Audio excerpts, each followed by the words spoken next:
A continuación, Quito con Marjorie.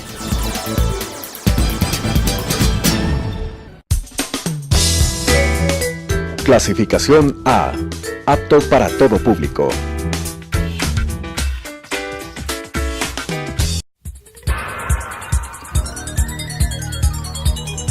Las opiniones vertidas en este espacio por la producción y dirección del programa son de exclusiva responsabilidad de sus autores y de quienes intervienen en ellos.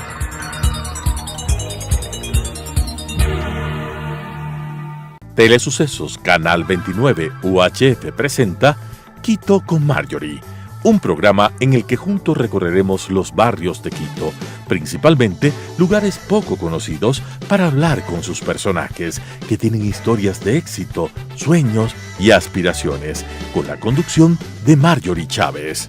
Quito con Marjorie. Bienvenidos a un nuevo programa. El día de hoy, por el Día de la Mujer, el mes de la mujer, vamos a entrevistar a María Sara Gijón, quien nos va a explicar un poco sobre el rol de la mujer en el emprendimiento. La presento, bueno, María Sara tiene un currículum fantástico que en realidad no sé por dónde empezar. Es abogada de la Universidad Católica de Quito. Además estudió una maestría en Harvard, tiene varios diplomados y varios programas. Además que ha dejado el nombre de nuestro país, de la mujer emprendedora y de la mujer que ayuda a los demás a trabajar por sus sueños y metas a nivel mundial. Ella da conferencias en Europa permanentemente, en América Latina. Su nombre es muy reconocido en organizaciones sociales. Muchos de ustedes sin duda la identifican fácilmente.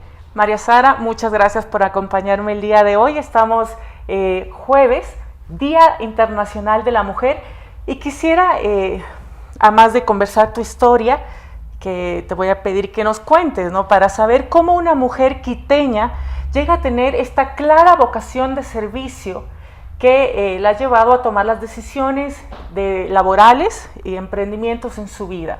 María Sara, cuéntame. Bueno, primero muchas gracias, Marjorie. Efectivamente, hoy es 8 de marzo, es un día muy especial, yo creo que para el mundo entero, no solo para las mujeres del mundo.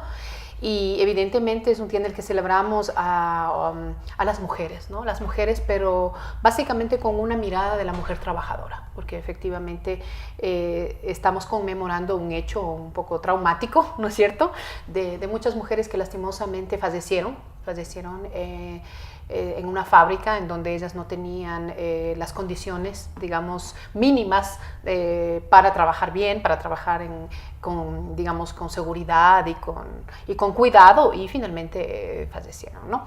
Pero bueno, de hecho, la idea es celebrar a la mujer que tiene tantos roles, ¿no es cierto?, hoy en día, y que está dispuesta a asumir todos los riesgos y todas las oportunidades que nos permitan a las mujeres, obviamente, trabajar de manera individual y de manera colectiva para beneficio de toda la sociedad, porque de hecho esa es una de las grandes maravillas de las mujeres, y es que nosotras nunca estamos pensando solo en nosotras.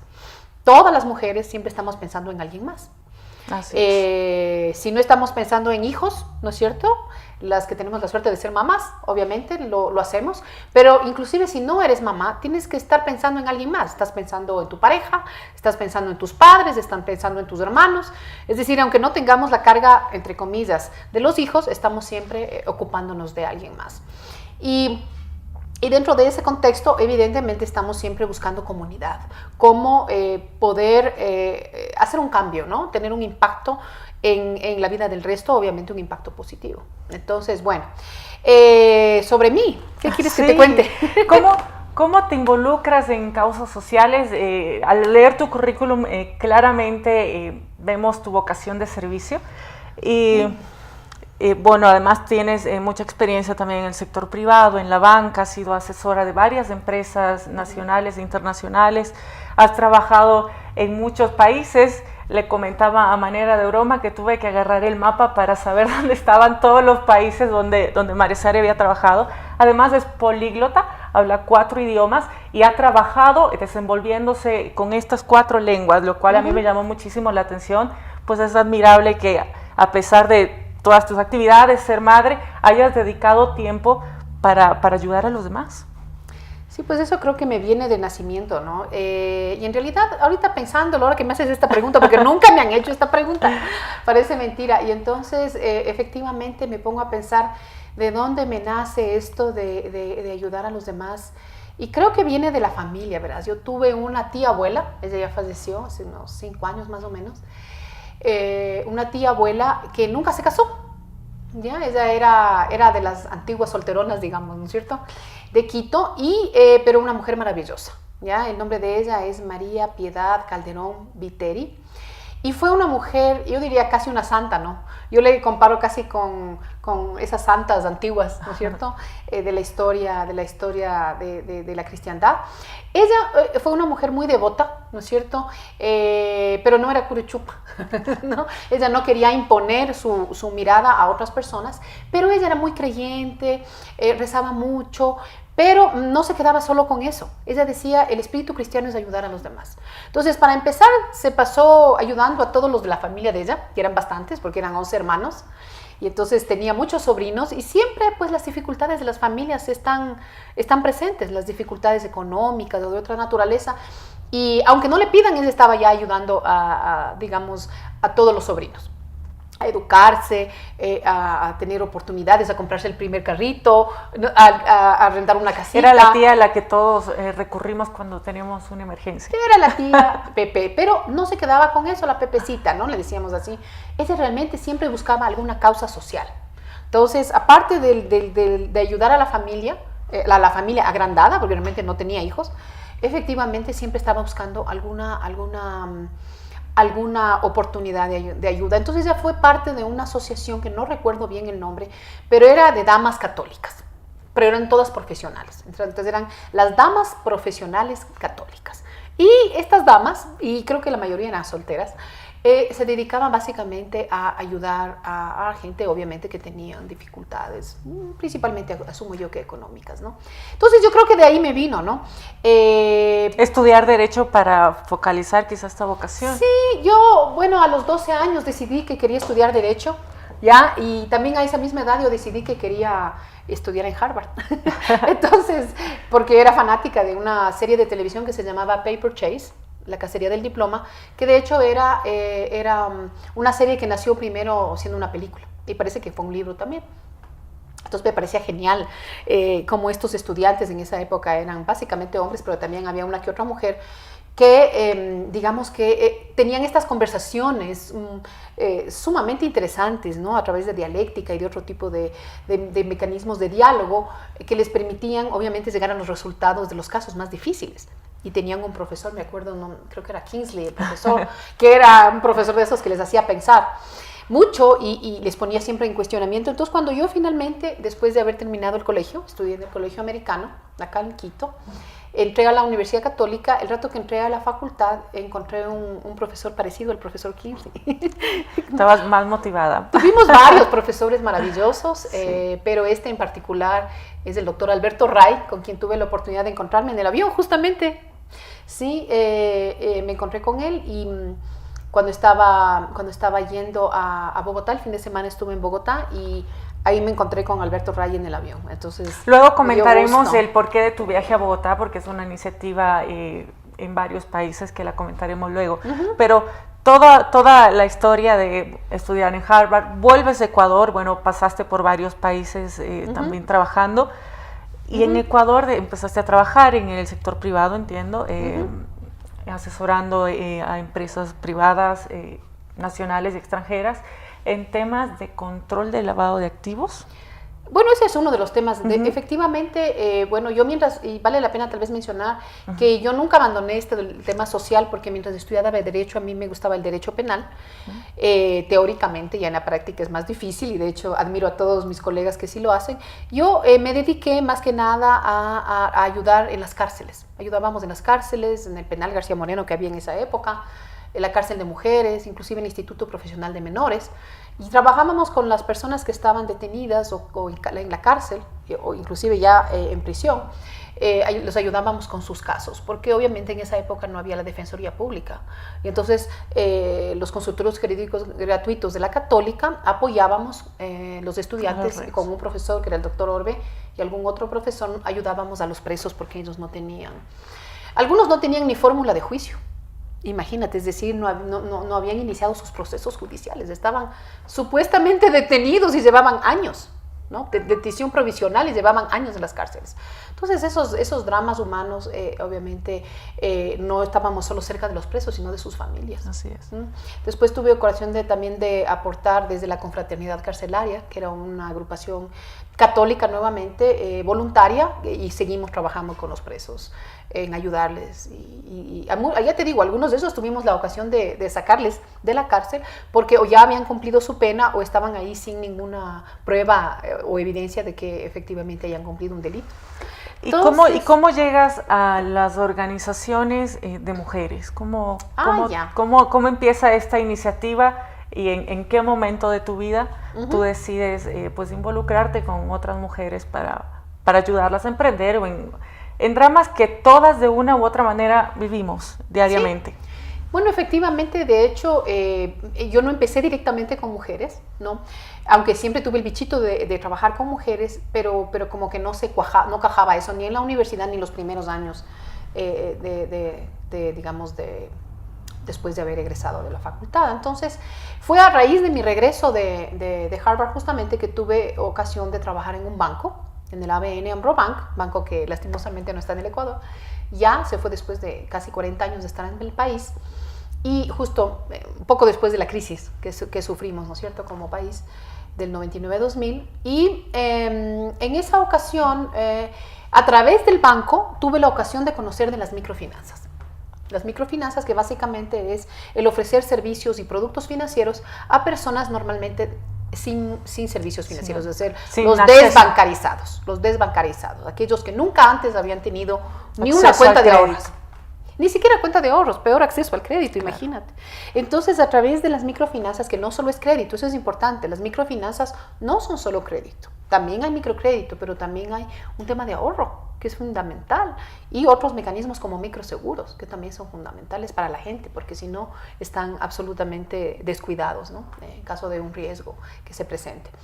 Entonces, a través de eso, de mi involucramiento con las microfinanzas, tanto en el Ecuador como fuera del país, como dijiste tú, tuve la ocasión de trabajar en un organismo internacional con sede en Roma, que se llama International Development Law Organization, traduciendo al español, Organización Internacional de Derecho para el Desarrollo. Entonces tuve ocasión ya de ver cómo mismo funcionaban las microfinanzas en varios países, en varias regiones. Y es así que evidentemente un gran porcentaje, dependiendo de la organización de que se trate, de la institución microfinanciera, pasa de tener un 60% de mujeres al 100% de mujeres clientes. Hay algunas organizaciones que solo tienen clientes mujeres, pero inclusive aquellas que no tienen un énfasis en mujeres terminan teniendo más del 60% de clientes mujeres. Entonces, la pregunta es, primero, ¿por qué? ¿Por qué las mujeres son clientes de este tipo de instituciones? ¿Por qué no acceden a la banca comercial en el mismo porcentaje? ¿Sí? Y ¿cuáles son los desafíos que tienen esas mujeres comerciantes, emprendedoras, microemprendedoras, etcétera? ¿Cuáles son los desafíos que tienen que enfrentar y que las microfinancieras y la banca comercial normal pueden ofrecer a estas personas? Y evidentemente es el acceso digamos, a servicios financieros y a los créditos, porque de otra manera tú no tienes el capital, ¿no es cierto?, un capital semilla, llamémosle, o un capital de trabajo que te permita ejecutar, digamos, las actividades, digamos, que te permitan generar los recursos suficientes para tu familia, ¿no? Viendo cifras en Latinoamérica, y Ecuador no dista mucho de estas cifras, el 52% de las mujeres que emprenden lo hacen con ahorros propios, ahorros generalmente pues de toda su vida, ¿no? El menos del 30% lo hacen prestando a familiares y amigos. Solo el 15% tiene acceso a la banca, la banca formal, y solo el 5% a capital de riesgo.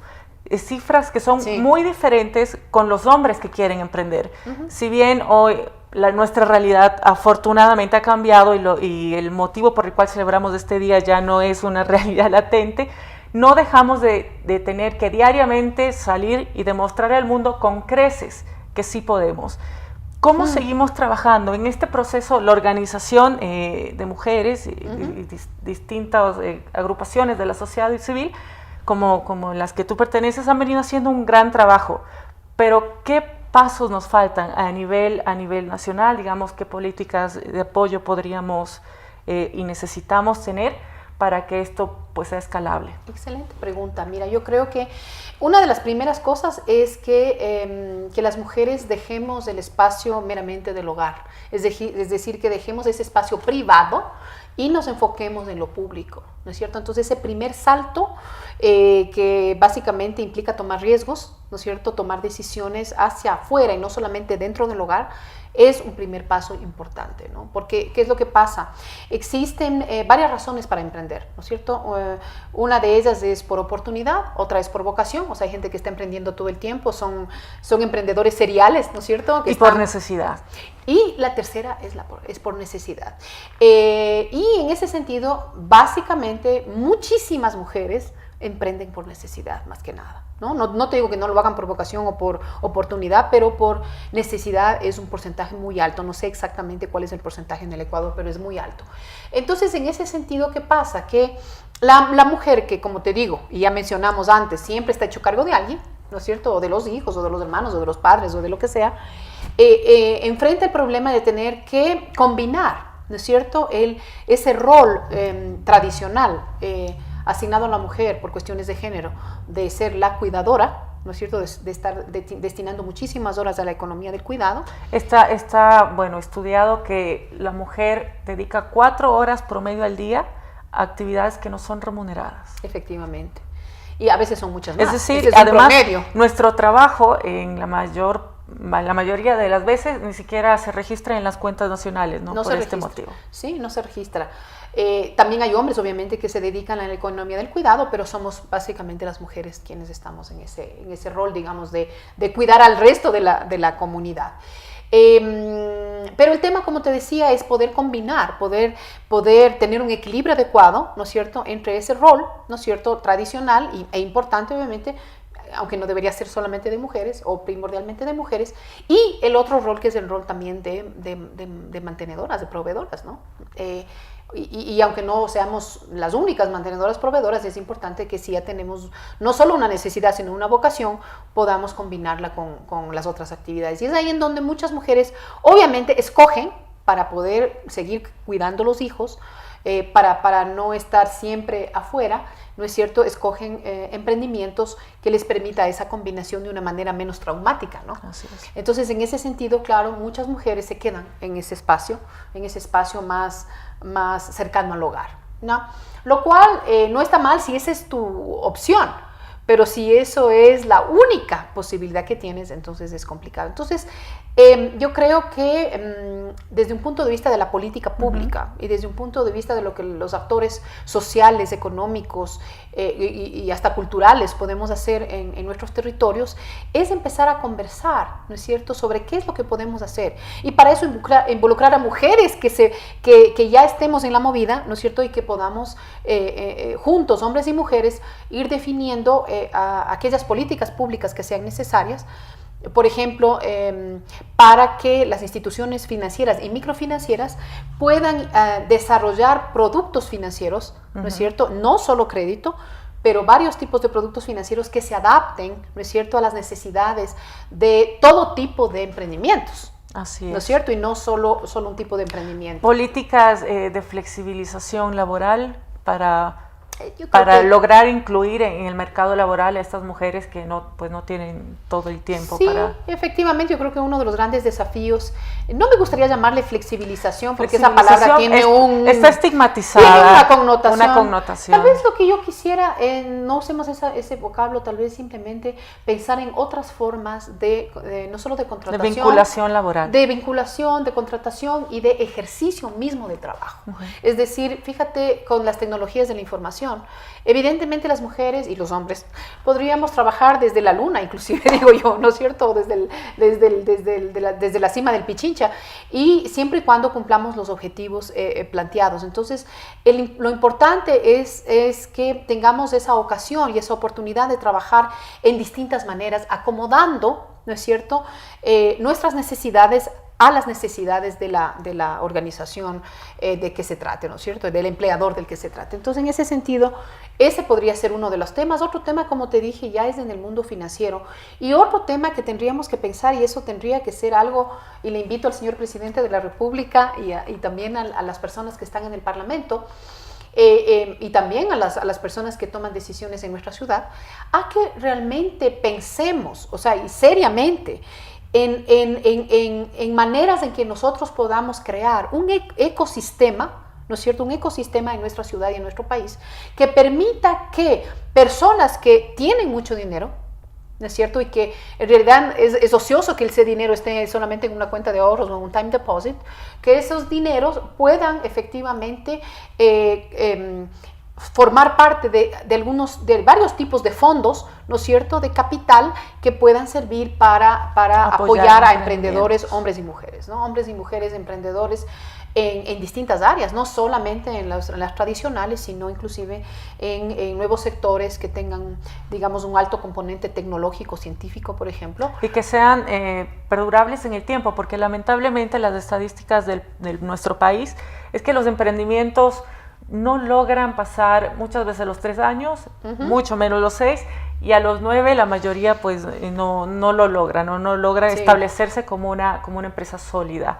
De hecho, ese sí es un drama, ¿no? De hecho, los números nos dicen que, y ya sabemos, ya nos enorgullecemos los ecuatorianos del hecho de que el Ecuador es uno de los países más emprendedores por naturaleza, es decir, no solo por necesidad, sino porque realmente nos gusta estar siempre creando, buscando oportunidades, etcétera, pero un porcentaje muy alto, si no me equivoco, es el 50% de los emprendimientos de mujeres, y no sé si el de los hombres también, pero el de mujeres no logran llegar a los 3 años, ¿no es cierto? Así es. Es un porcentaje muy alto. Entonces, ahora, por otro lado, y eso también es interesante, ya cuando uno habla con los emprendedores seriales, que digo yo, es decir, con personas que todo el tiempo están en el mundo del emprendimiento, ellos te dicen, pero María Sara, no hay emprendedor de éxito que no haya quebrado por lo menos 2 veces. Por lo menos. Entonces, ahora, no digo que queramos que quiebren, ¿no es cierto?, que fracasen los emprendimientos, no. Sin embargo, ¿qué podemos hacer para que, primero, se minimice el drama de haber quebrado, es decir, que por último uno quiebre lo más pronto posible? Disminuir la curva de aprendizaje de los nuevos emprendedores. Disminuir y además sacar aprendizajes y mejores prácticas, si queremos llamarle, o buenas prácticas, no sé si mejores, o buenas prácticas para evitar nuevamente que ese fracaso o ese cerrar un emprendimiento que vemos que no tiene futuro sea lo más pronto posible y no sea cuando ya estás muy adelante en el asunto, ¿no? Y con mucho dinero y mucho corazón también, y mucho tiempo y corazón metidos en el proceso. Porque detrás de un emprendimiento hay vidas, ¿no? Hay vidas, hay generaciones que han Hay familias enteras que están viviendo, digamos, de esos emprendimientos que los han iniciado hombres o mujeres, ¿no? Elinor Ostrom en el 2009 ganó el Premio Nobel de Economía con un trabajo justamente que habla sobre el poder de producir y multiplicar la riqueza a través de las organizaciones. Las organizaciones de mujeres, de ayuda mutua, ¿cómo podemos gestionarla para que esto sea mucho más productivo? Mira, para empezar tenemos que unirnos, definitivamente, y de hecho a propósito de esto que me estás preguntando, quisiera de una vez hacer una pequeña propaganda, una pequeña publicidad, por favor. Porque pasado mañana, sábado 10, estamos organizando de hecho, pero se va a ejecutar un ejercicio, un encuentro súper lindo. Se llama Caminata de Mentoring. Es una caminata global. Hemos organizado también caminatas locales, ¿no? Pero esta forma parte de un movimiento mundial súper poderoso que lo que busca justamente es unir a las mujeres, es decir, lograr un encuentro poderoso y sumamente enriquecedor entre mujeres que ya hemos recorrido un poco, ¿no es cierto?, y que tenemos cierto nivel de influencia con mujeres más jóvenes o con mujeres que quieren dar ese salto de emprender o de iniciar algún proyecto, ¿no? Entonces, en ese sentido, la caminata global de mentoring que va a tener lugar este sábado es una caminata muy especial porque es auspiciada por una organización que tiene sede en Washington que se llama Vital Voices, y este sábado seremos, se supone, bueno, está organizado así, tal vez seamos más o un poquito menos, nunca se sabe, pero estamos programadas 146 caminatas alrededor del mundo, en 131 ciudades, en 61 países. Y esto ha ido creciendo. Fíjate que acá en el Ecuador, el 2010, hicimos un pequeño ejercicio chiquitito. Estuvimos 30 mujeres en esa época, éramos solamente 10 mentoras 40 estuvimos, 10 mentoras y 30 chicas. Entonces nos dividimos en los grupos, etcétera. Pero este año, yo no sé cuántos vamos a hacer finalmente, pero en los años anteriores hemos tenido 60, 70, casi 80 mujeres dependiendo de la caminata. Si las espectadoras quisieran acudir, ¿cómo tienen que inscribirse? ¿Cómo pueden ser parte de este evento? Bueno, obviamente, más que bienvenidas, nos encuentran en las redes sociales como Red Mujer Emprendedora Ecuador, y ahí está la información de la caminata. Entonces es un evento de Facebook, ¿no es cierto? Ahí pueden encontrar la información, y de hecho hay un formulario de registro en línea, es absolutamente gratis, no hay que pagar nada para participar en la caminata. Te registras y con eso ya simplemente el día sábado te esperamos a las 9 en punto de la mañana en el Jardín Botánico de Quito. Además es un lugar precioso. El Jardín Botánico es un lugar primeramente que obviamente tiene un impacto ambiental súper positivo y un impacto también emocional, porque están todos nuestros árboles y plantas nativas, ¿no?, que nos permiten tener un orgullo sobre nuestra ciudad. Gracias. La invitación está hecha. María Sara, muchísimas gracias. Seguimos trabajando por el emprendimiento de la mujer en la ciudad y en el país. Gracias. Las opiniones vertidas en este espacio por la producción y dirección del programa son de exclusiva responsabilidad de sus autores y de quienes intervienen en ellos.